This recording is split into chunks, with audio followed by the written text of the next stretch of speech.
31e homélie de saint Jean Chrysostome sur le livre de la Genèse, chapitre 11, verset 31 au chapitre 12, verset 6. Je vous rends grâce pour le plaisir avec lequel vous avez hier accueilli mon discours sur la prière et pour le zèle qui vous fait accourir ces instructions. Cela nous donne à nous-mêmes plus de courage et nous prépare à vous offrir avec plus d'abondance la nourriture spirituelle. Comme un laboureur, s'il voit que son champ promet de multiplier les semences qu'il a reçues, s'il voit les épis s'élever, ne cesse d'y travailler de tout son pouvoir, et veille nuit et jour pour qu'il n'arrive aucun dommage aux fruits de ses peines.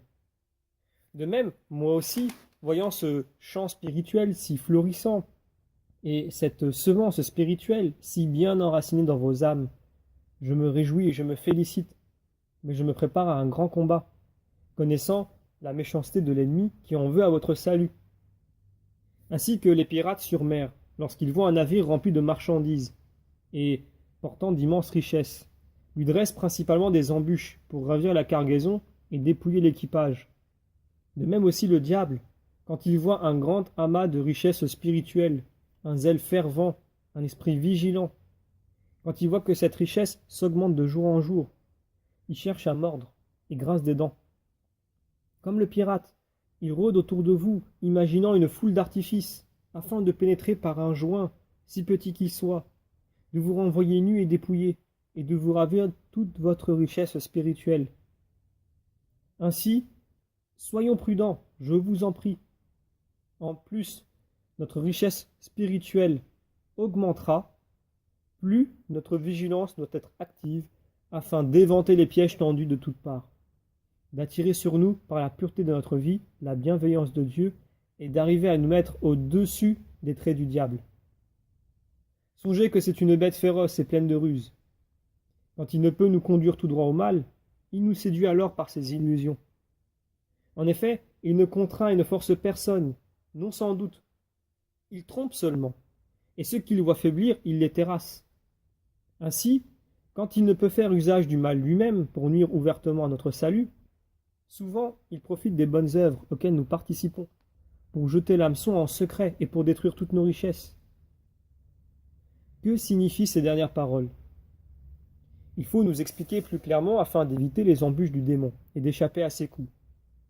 Quand il voit que la perversité toute nue nous répugne et que nous fuyons la continence pour embrasser la chasteté, quand nous repoussons l'avarice, que nous détestons l'injustice, que nous méprisons la mollesse, que nous nous livrons au jeûne et aux prières et que nous pratiquons l'aumône, alors il organise une autre machination, capable d'anéantir tous nos biens, de rendre inutiles toutes nos bonnes actions. Ceux qui ont triomphé de ces ruses à force d'énergie, il les prépare à s'enorgueillir de leurs bonnes œuvres et à se préoccuper de la gloire humaine, afin de leur faire perdre la véritable gloire. Car celui qui, dans une œuvre spirituelle, considère la gloire humaine, reçoit ici-bas sa récompense et cesse d'avoir Dieu pour débiteur.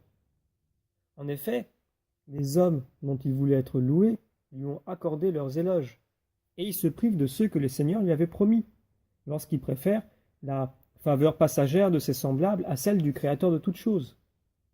C'est ce que nous apprend le Christ à propos des prières, des aumônes et des jeûnes, en disant « Quand tu jeûnes, parfume ta tête et lave ta figure, afin que tu ne sembles pas jeûner pour les hommes, mais pour ton Père invisible.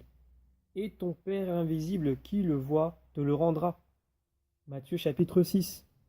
Et également, quand tu fais l'aumône, ne le plie pas à son de trompe, dit-il, comme font les charlatans dans les réunions et sur les places, afin d'être vantés par les hommes.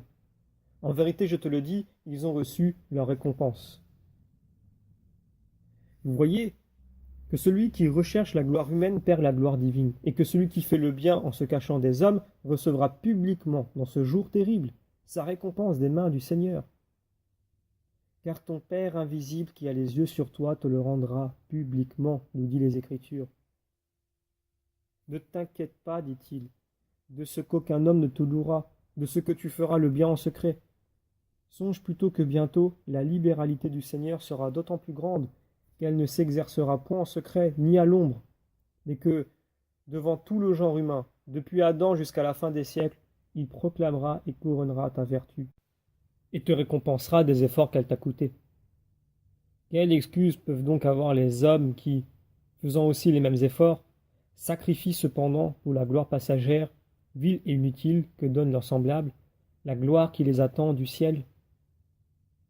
Soyons donc sur nos gardes, je vous en prie, quand nous entreprenons une œuvre spirituelle, pour l'enfuir avec soin dans le trésor de notre âme, afin d'être bien vus de cet œil qui ne dort jamais, et qu'à propos des louanges humaines, souvent intéressées, nous nous rendions pas indignes du sel du Seigneur. Voici en effet deux écueils funestes à notre salut: l'attention que nous prêtons à la gloire humaine dans nos œuvres spirituelles, et l'orgueil que nous donnent nos bonnes œuvres. Aussi, nous devons être prudents et vigilants, et avoir sans cesse recours aux remèdes de l'Écriture sainte, pour ne pas succomber à nos blessures cruelles. Car celui qui aurait fait 1000 bonnes actions, qui aura accompli toutes les vertus, devient, s'il s'enorgueillit, le plus déplorable et le plus misérable des hommes. Et cela nous est démontré par l'histoire de ce pharisien qui s'enorgueillissait en se comparant aux publicains. Il tomba tout à coup au-dessous du publicain et perdit tous ses trésors de vertu par l'imprudence de sa langue. Il resta nu et dépouillé par une étrange et nouvelle espèce de naufrage, car en arrivant au port, il a submergé lui-même toute sa cargaison. En effet, se perdre par une prière imprudente, c'est la même chose que de faire naufrage au port. Voilà pourquoi le Christ donnait à ses disciples le précepte suivant: quand vous aurez tout fait, dites: nous sommes des serviteurs inutiles. Luc chapitre 17. Voulant ainsi les préserver et les éloigner le plus possible de ce redoutable écueil. Vous voyez donc, mes bien-aimés, que celui qui recherche la gloire humaine et n'a pas d'autre but en pratiquant la vertu n'en retire aucun profit, et que celui qui, après avoir accompli toutes les œuvres de la vertu, vient à s'enorgueillir, reste nu et dépouillé de tout. Fuyons donc, je vous prie, ces deux grands écueils. Ne considérons que l'œil toujours éveillé, et n'ayons aucune communication avec nos semblables, du moins pour rechercher le louange, mais contentons-nous de celle du Seigneur. La louange ne vient pas des hommes, mais de Dieu, pouvons-nous lire en Romains chapitre 2. Et plus notre vertu s'accroît, plus nous devons chercher la modestie et l'humilité, car, en nous supposant arriver au comble de la vertu, si nous comparons avec équité ce que nous avons fait de bien avec les bienfaits dont Dieu nous a comblés, nous verrons que nous n'en avons pas égalé la moindre partie. Telle a été la pensée de tous les saints. Pour le savoir, écoutez le plus grand docteur de la terre. Voyez comment cet esprit qui touche au ciel après tant de grandes œuvres, après un pareil témoignage d'en haut, celui-là est pour moi un vase d'élection. Acte chapitre 9. Ne dissimule aucune de ses fautes, comme il les étale à pleine main. Il n'oublie pas même celle dont il se savait délivré par le baptême, mais il s'écrie: je suis le moindre des apôtres, et je ne suis pas digne du nom d'apôtre. 1 Corinthiens chapitre 15. Puis, ce qui nous fait voir l'excès de son humilité, il ajoute: parce que j'ai persécuté l'Église de Dieu. Que fais-tu, ô Paul? Dieu, dans sa miséricorde, a remis et effacé tous tes péchés, et tu les rappelles encore. Oui, je sais, dit-il, je n'ignore pas que Dieu m'a tout remis.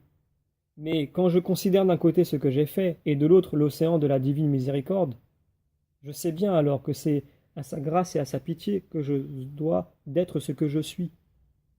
Car après avoir dit « je ne suis pas digne du nom d'apôtre », parce que j'ai persécuté l'Église de Dieu, il ajoute « mais par la grâce de Dieu, je suis ce que je suis ».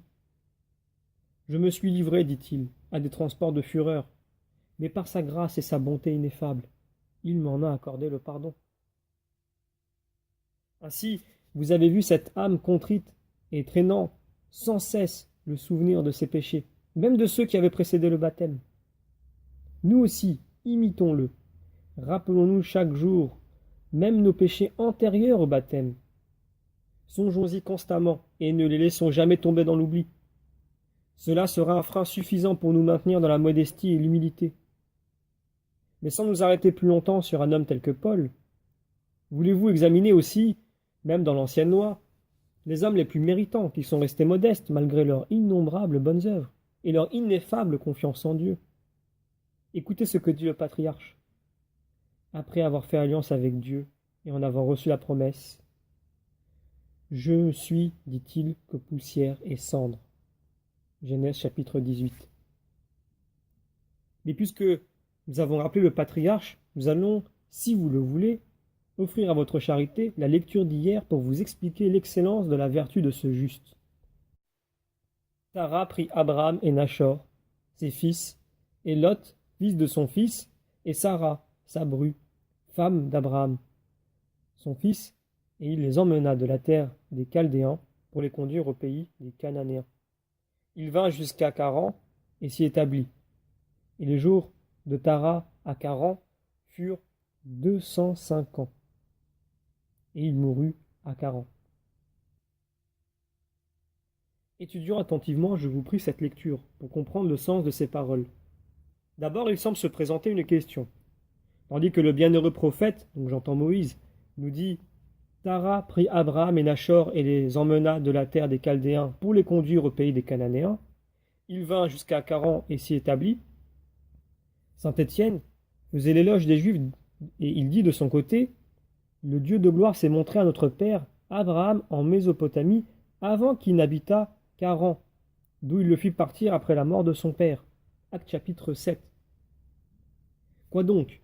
Les saintes écritures sont-elles en contradiction avec elles-mêmes? Non, certes, mais nous devons en conclure que le Fils était croyant. Dieu lui apparut pour ordonner ce départ, et que, en étant instruit, son père Tara, quoique infidèle, voulut faire ce voyage avec son fils chéri. Il vint à Caman, s'y fixa, et c'est là qu'il quitta cette vie. Alors le patriarche vient, par ordre de Dieu, au pays de Canaan. Du reste, Dieu ne le fit pas venir avant la mort de son père. Mais après cette mort, le Seigneur dit à Abraham, « Quitte cette terre, ta famille et la maison de ton père, et viens dans la terre que je te montrerai. Je ferai naître de toi une grande nation, je te bénirai, et je glorifierai ton nom, et tu seras béni. Je bénirai ceux qui te béniront, et je maudirai ceux qui te maudiront, et toutes les tribus de la terre seront bénies en toi. » Genèse chapitre 12. Étudions avec soin chaque parole pour voir quelle était la piété du patriarche.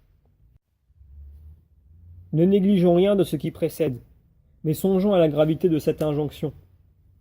Sors, dit-il, de ton pays, quitte ta famille et la maison de ton père, et viens dans la terre que je te montrerai. C'est comme s'il disait, abandonne une existence connue et assurée pour en prendre une inconnue et incertaine. Voyez comme le juste est éprouvé dès le commencement, comme il doit abandonner le certain pour l'incertain et le présent pour l'avenir. En effet, ce n'est pas là un ordre qu'on soit habitué à recevoir. Il fallait quitter le pays qu'il avait habité si longtemps, toute sa famille, toute la maison de son père, et aller, sans savoir où, dans un pays inconnu. Car Dieu ne lui dit pas dans quelle contrée il veut le transporter, mais il éprouve la piété du patriarche pour ce qu'il y a de vague dans son commandement. Viens, dit-il, dans la terre que je te montrerai. Songez, mes bien-aimés, quelle force d'esprit cela exigeait, et combien il fallait être dégagé de toute affection et de toute habitude. Maintenant encore, après les progrès de la religion, bien des gens sont esclaves de l'habitude au point de supporter volontiers 1000 souffrances, plutôt que d'abandonner les lieux qu'ils habitent, à moins que la nécessité ne les y force. Et cela ne se voit pas seulement chez les premiers venus, mais chez ceux qui fuient le tumulte du monde et qui ont choisi l'existence des solitaires. Combien donc était-il probable qu'un pareil ordre répugnerait à ce juste et lui serait pénible à accomplir? Pars, laisse tes parents, la maison paternelle, et viens sur la terre que je te montrerai. Qui ne serait troublé de pareilles paroles? Dieu ne lui désigne d'une manière précise ni l'endroit ni le pays, mais ils sont de l'esprit du juste par l'incertitude de son commandement. Si tout autre, si le premier venu avait reçu cet ordre, il aurait dit « Soit, tu veux que je quitte le pays que j'habite, ma famille, la maison de mon père. Pourquoi ne me dis-tu pas aussi quel est l'endroit où tu m'envoies, afin que je sache si j'ai beaucoup de chemin à faire? Comment saurais-je si mon nouveau séjour l'emporte sur celui que j'abandonne, par l'abondance et la fertilité? Or, le juste ne dit rien, ne pense à rien de semblable, mais songeant à l'importance d'un pareil ordre, il préféra l'incertain au certain. Cependant, s'il n'avait pas eu de haute pensée et l'esprit plein de sagesse, s'il n'avait pas su qu'on doit en tout obéir à Dieu, il aurait encore eu un grave motif pour le retenir. Donc j'entends la mort de son père. Vous savez en effet que bien des personnes préfèrent mourir au lieu où sont les tombes de leur famille, là où leurs ancêtres sont morts eux-mêmes. Sans doute ce sage, s'il avait eu moins de piété, aurait pu se dire: mon père a quitté sa maison par amour pour moi. Il a rompu ses anciennes habitudes et a tout négligé pour venir jusqu'ici. C'est presque pour moi qu'il est mort sur une terre étrangère. Et moi je ne chercherai pas à lui rendre l'appareil après sa mort. Je laisserai ma famille et le tombeau de mon père, et je partirai. Rien de tout cela ne put ralentir son zèle, mais son amour pour Dieu lui rendit tout simple et facile. Peut-être encore, s'il avait voulu prêter l'oreille au raisonnement humain, se serait-il tenu ce langage. Dans cet âge où j'arrive, au terme de la vieillesse, où irai-je? Je n'emmène point de frères, je n'ai pas de parents avec moi, séparé de toute ma famille, seul et étranger. Comment me dirigerai-je vers ce pays inconnu sans savoir que je cesserai d'errer sur la terre? Si je meurs au milieu de mon voyage, à quoi m'auront servi tant de souffrances? Qui s'inquiétera d'un vieillard, d'un étranger sans patrie, sans maison? Peut-être ma femme implorera-t-elle les voisins pour obtenir leur pitié et ramasser quelques aumônes, afin de m'ensevelir. Combien il vaudrait mieux achever ici le peu de temps qui me reste à vivre que d'errer dans ma vieillesse et d'essuyer les railleries de tout le monde. On se moquera d'un homme qui ne peut pas vivre tranquille à mon âge et qui passe sans cesse d'un endroit à un autre, sans s'arrêter nulle part. Eh bien, ce juste ne pensa à rien de tout cela et ne songea qu'à se hâter d'obéir. Mais l'on dira peut-être, il suffisait pour l'exciter de cette promesse. Viens dans la terre que je te montrerai, et je ferai naître de toi une grande nation, et je te bénirai. Or, cela même, s'il n'avait pas eu tant de piété, aurait pu lui rendre l'obéissance plus pénible et plus difficile. À sa place, le premier venu aurait pu dire: pourquoi m'exiles-tu et m'envoies-tu dans une terre étrangère? Pourquoi, si tu veux m'élever, ne m'élèves-tu pas ici même? Pourquoi ne me trouves-tu pas digne de ta bénédiction dans la maison de mon père? Avant d'atteindre ce séjour où tu m'envoies, si je succombe aux fatigues du voyage et si je meurs, qu'aurais-je retiré de tes promesses? Aucune de ces idées ne pénétra dans son esprit. Mais, comme un serviteur fidèle, il n'écouta que le commandement, sans montrer de curiosité et sans chercher de prétexte. Il obéit, sachant que Dieu ne promet jamais en vain. Je ferai naître de toi une grande nation et je te bénirai. Je glorifierai ton nom et tu seras béni. Voilà une promesse magnifique. Je ferai naître de toi une grande nation et je te bénirai. Je glorifierai ton nom. Non seulement tu seras l'origine d'un grand peuple et je rendrai ton nom glorieux, mais je te bénirai. Tu seras béni.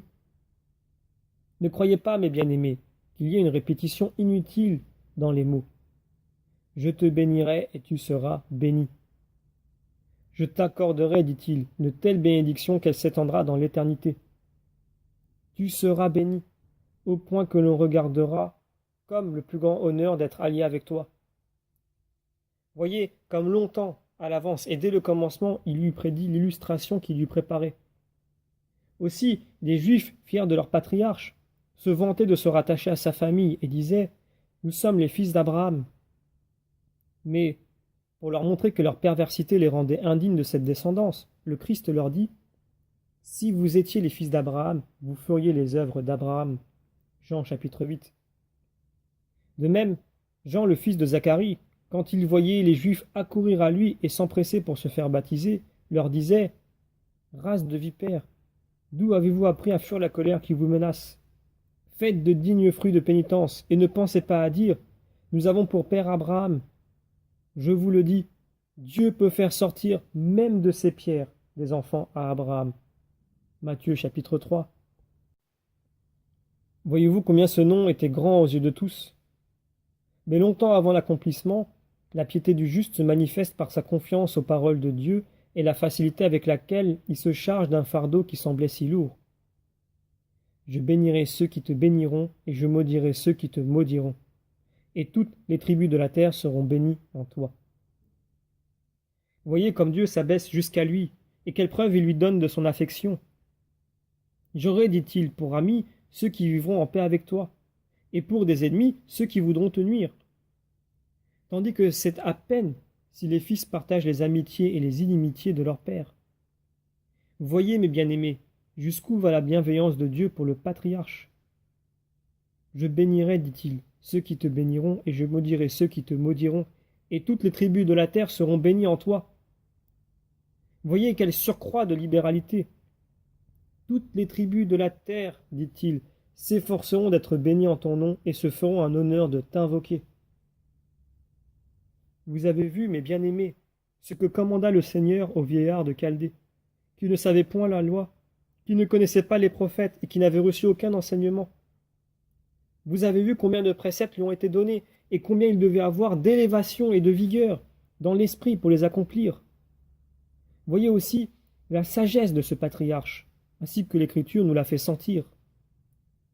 Abraham partit comme le Seigneur Dieu lui avait dit, et Lot alla avec lui. Le texte ne dit pas simplement « Abraham partit », mais il ajoute « comme le Seigneur Dieu le lui avait dit ». Il fit tout ce qui lui était ordonné.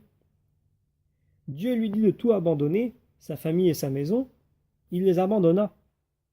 Dieu lui dit d'aller sur une terre inconnue, il obéit. Dieu lui promit de le rendre père d'un grand peuple et de le bénir, il crut que cela arriverait. Il partit comme le lui avait dit le Seigneur Dieu, c'est-à-dire, il crut à toutes les paroles de Dieu sans hésiter, sans douter. Mais il partit l'âme pleine de constance et de fermeté. Aussi fut-il très agréable au Seigneur. Cependant l'Écriture dit, et Lot partit avec lui. Pourquoi, lorsque Dieu lui avait dit quitte ton pays, ta famille et la maison de ton père, Abraham a-t-il emmené Lot? Ce n'est pas qu'il ait désobéi au Seigneur, mais c'est peut-être qu'il servait de père à Lot qui était encore jeune, et que celui-ci, d'un caractère doux et aimant, avait peine à quitter le juste, qui, par cette raison, n'eut pas le courage de s'en séparer. Du reste, il le traita comme son fils, n'ayant pu avoir, jusqu'à cet âge avancé, aucun enfant à cause de la stérilité de Sarah. D'ailleurs, les mœurs du jeune homme se rapprochaient des vertus du juste. En effet, ayant à choisir entre deux frères, il s'était attaché au juste. Combien ne lui fallait-il pas de prudence pour juger et apprécier celui de ses oncles auquel il devait se fier? Le parti qu'il prit de voyager fut donc une preuve de ses bonnes qualités. Si plus tard, il ne sembla pas toujours irréprochable, du moins, lorsqu'il eut à choisir, il s'efforça de suivre les traces du juste. Aussi, quand le juste le choisit pour compagnon de voyage, il accepta avec ardeur, préférant au séjour de la maison les courses lointaines. Ensuite, pour nous faire savoir que le patriarche n'était plus jeune quand Dieu lui commanda ses voyages, mais qu'il était dans un âge avancé où les hommes craignent d'ordinaire ses fatigues, il est dit « Abraham avait 75 ans quand il sortit de Charan. » Vous voyez que l'âge ne lui a pas fait obstacle, non plus qu'aucune des raisons qui auraient pu le retenir chez lui, mais son amour pour Dieu a triomphé de tout. L'âme vigilante et prévoyante brise toutes les entraves, se donne tout entière au Dieu qu'elle aime et ne se laisse retarder par aucun des obstacles qu'elle rencontre. Elle franchit tout et ne s'arrête que lorsqu'elle est arrivée au but de ses désirs. Voilà pourquoi ce juste, que la vieillesse et d'autres raisons auraient pu empêcher de partir, rompant tous ses liens, comme s'il avait été jeune et vigoureux, comme s'il n'avait pas rencontré d'obstacles, s'empressait et se hâtait d'accomplir l'ordre du Seigneur. D'ailleurs, il est toujours impossible de réussir dans une entreprise qui demande du courage et de l'énergie sans se préparer et s'armer contre tout ce qui peut s'y opposer. Connaissant cette vérité, ce juste surmonta tout, et, sans songer à ses habitudes, à sa famille, à la maison ni au tombeau de son père, non plus qu'à sa propre vieillesse, il attacha uniquement son esprit à l'accomplissement des œuvres de Dieu. Et l'on put voir une chose vraiment merveilleuse. Un homme d'une vieillesse extrême avec sa femme, elle-même fort avancée en âge, et toute leur suite, voyageant sans connaître le terme de leur course vagabonde. Il faut réfléchir aussi combien les routes étaient alors difficiles. On ne pouvait pas alors, comme aujourd'hui, se joindre sans crainte à d'autres personnes pour circuler librement. Chaque pays se gouvernait à part, et les voyageurs, forcés de passer d'un prince à un autre, se trouvaient presque chaque jour dans un nouveau royaume. Tout cela aurait suffi pour arrêter le juste, si son amour et son désir de l'obéissance n'avaient été plus forts. Mais lui, ayant brisé ces obstacles comme des toiles d'araignée et raffermi son âme par sa foi, se mit en chemin. Abraham prit Sarah, son épouse, et Lot, fils de son frère, avec tout ce qu'il possédait à Charan, et partit pour se rendre dans la terre de Canaan. Voyez combien l'écriture est précise, comme elle nous dit tout ce qui peut faire ressortir la piété du juste. Il prit Sarah son épouse et Lot, fils de son frère, ainsi que tout ce qu'il possédait à Charan. Ce n'est pas sans intention que l'écriture dit tout ce qu'il possédait à Charan. Elle veut nous apprendre que le patriarche n'a rien pris de biens de Chaldée, qu'il a laissé à son frère tous les biens paternels situés en ce pays et qu'il n'a emporté avec lui que ce qu'il possédait à Charan. De même, si cet homme admirable les emportait, ce n'était point par intérêt ni par avarice, mais pour que sa richesse pût faire voir partout combien Dieu le protégeait. Car celui qui l'avait tiré de la terre des Chaldéens et lui ordonnait un nouveau voyage, augmentait ses biens chaque jour et le préservait de toute peine. Aussi était-ce encore une preuve de sa piété, de le voir faire une si longue route avec un si grand équipage. Tous ceux qui le voyaient se demandaient avec raison pourquoi ce juste voyageait. Puis, en apprenant que l'ordre de Dieu lui faisait changer de pays et quitter ses propriétés, on jugeait par sa conduite même combien l'obéissance de ce juste prouvait de piété et combien Dieu le protégeait. Il partit pour se rendre dans la terre de Canaan, nous dit le texte. Combien savait-il que la terre de Canaan devait être le terme de son voyage, quoique l'ordre eût d'abord été ainsi conçu. Va dans la terre que je te montrerai. Peut-être Dieu le lui annonça-t-il en montrant à son esprit la terre où il voulait l'établir. Aussi, en lui faisant le commandement, il disait d'une manière indéterminée, « Va dans la terre que je te montrerai », afin de nous dévoiler la vertu du juste. Ensuite, quand celui-ci eut complètement rassemblé tout ce qui dépendait de lui, Dieu ne tarda pas à lui indiquer la terre qu'il devait habiter. Comme il prévoyait les grandes vertus de ce juste, il lui fit changer de séjour, sans lui dire d'emmener son frère. C'est qu'il voulait s'en servir pour faire pénétrer sa loi, non seulement en Palestine, mais bientôt après en Égypte. Vous voyez que ce n'est point de la naissance, mais de la volonté de notre esprit que dépendent notre vertu et notre perversité. Le patriarche et Nachor étaient frères par la naissance, mais non par la volonté. Celui-ci, quoique son frère fût parvenu à une si haute vertu, était encore soumis à l'erreur. Celui-là montrait chaque jour par ses œuvres les progrès qu'il faisait aux yeux de Dieu dans la vertu. Abraham vint dans la terre de Canaan et la traversa dans toute sa longueur jusqu'à un endroit appelé Sichem, près d'un grand chêne. L'Écriture nous indique les parties du pays où le juste place maintenant sa tente. Puis elle ajoute, pour que nous sachions comment il y vivait, les Cananéens habitaient cette terre. Ce n'est pas sans raison que le bienheureux Moïse ajoute cette observation, mais pour que nous puissions apprécier la résignation du patriarche. Toute la contrée étant occupée d'avance par les Cananéens, il était forcé, comme un étranger et un vagabond, comme l'homme le plus vil et le plus abject, de s'arrêter n'importe où, sans peut-être trouver d'asile. Cependant, il ne s'en impatientait pas. Il ne disait pas « Qu'est-ce donc ?» Moi qui vivais avec tant de considération à Charan, moi qui avais tant de serviteurs, je suis forcé maintenant, comme un exilé, un étranger, un passager, à me trouver trop heureux qu'on me laisse voyager pour chercher un modeste refuge. Et je ne le trouve même pas. Je suis contraint de vivre dans des tentes et des cabanes et de porter avec moi ces fardeaux que la nécessité m'impose. Est-ce là ce qui m'a été dit ? Viens, et je ferai naître de toi une grande nation. C'était là un beau prélude. Quel avantage en retirerais-je ? Le juste ne disait rien de semblable, il n'hésitait pas.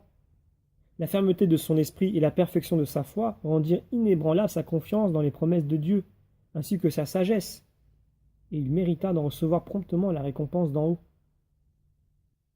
Mais pour ne pas trop étendre ce discours, nous nous arrêterons ici, en suppliant que votre charité se pénètre de l'esprit de ce juste.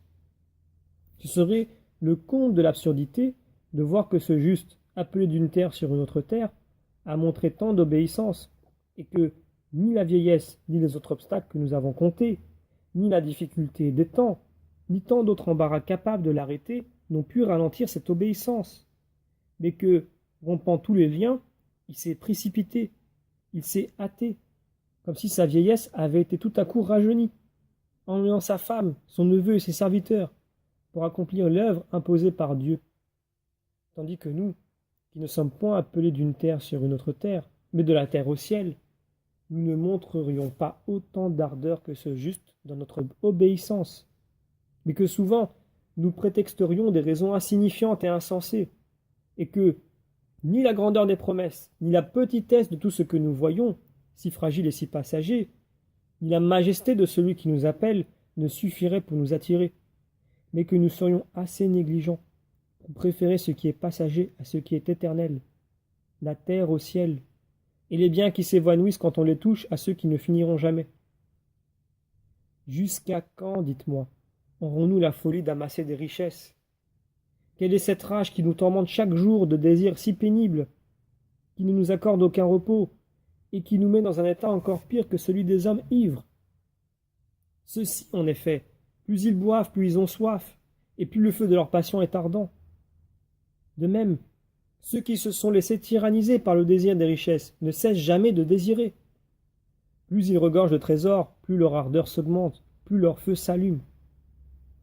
Ne voyez-vous pas que tous nos devanciers, eussent-ils possédé la terre entière, étaient nus et seuls en quittant ce monde, sans autre profit que d'avoir à rendre compte là-bas de leur immense richesse?